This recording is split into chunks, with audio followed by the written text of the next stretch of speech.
Today, we're going to use paper and tissue paper and even some paper towels, maybe, to create our own 3D stems and flowers inspired by cherry blossoms that you might find in China.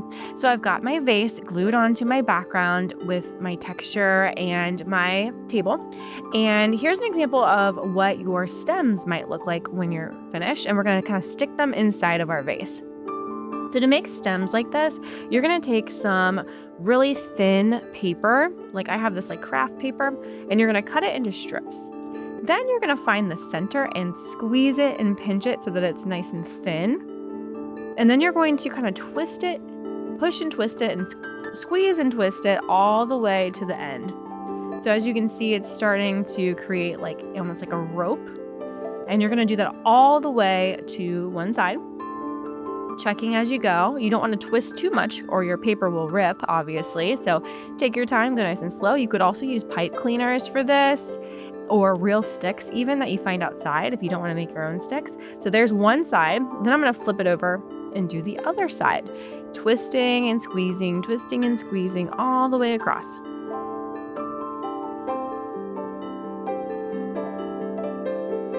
Okay, if your sticks are super long like mine, you can fold them in half so that you're creating 2 sticks for the price of 1, really. Or you can just do 1 at a time.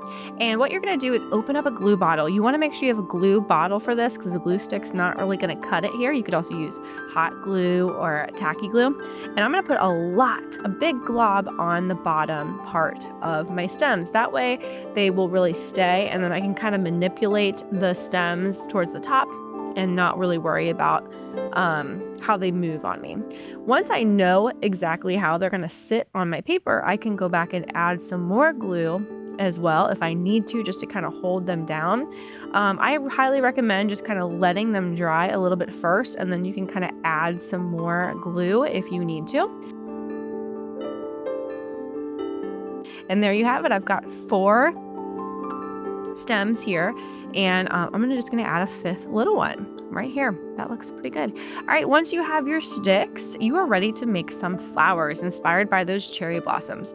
So here is a paper towel that I actually colored on with markers, and then I spray it with water to make my own tissue paper. So what you're going to do is you're going to rip off a small piece. You want to make sure you only have 1 piece at a time. And then you're going to pinch it into your fingers and bunch it up so it looks like a little flower. And then you can take a nice big glob of glue and stick it down. So make sure the key to this is that you only have a small piece of tissue paper or paper towel to work with. Here's another thing you can try. You can take a bigger piece and you can fold it in half, fold it in half again, fold it in half a 3rd time, and even fold it in half a 4th time.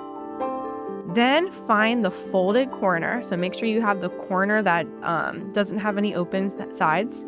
And then you can cut a curved line. Now this is a little tricky, so don't worry about doing this if you don't do this. Is just an option you can try. But if you cut a curve, just like this, you can open it up and it creates a flower shape. So this is just a different way of trying it if you would like to. But like I said, you can always just rip a little piece off and use that instead. So I'm going to go ahead and use these that I just cut, and there's like 3 of them because they were all bunched up. And then I can squeeze it at the bottom, put some glue on there, nice big glob so that it really stays on there when it dries, and put it on my stem. All right, we're going to go ahead and use our scraps and keep going. Remember, I'm going to say this again just to make sure we are all under the understanding that if you have a giant piece of paper, a giant piece of tissue paper, it is not really going to look like a flower. You want to have a nice small piece. Take your time, bunch it up really good in your fingers, and then glue it down. I'm going to go ahead and show you one more technique if you would like to try. You can take your finger and then kind of wrap the tissue paper around your finger, pull it off of your finger, and then glue it down. That's kind of another way you can try if you're having a hard time bunching up your tissue paper flowers. All right, let's go ahead and fast forward as I add a couple more.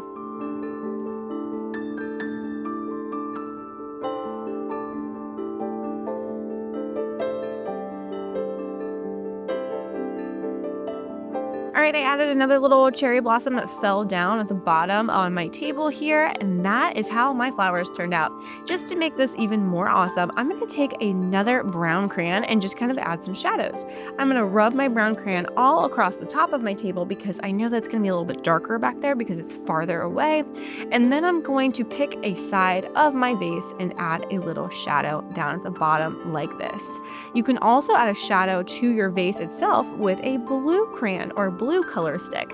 I'm going to rub the side of my blue color stick or crayon all along the same side that I had my shadow to make that side of my vase darker.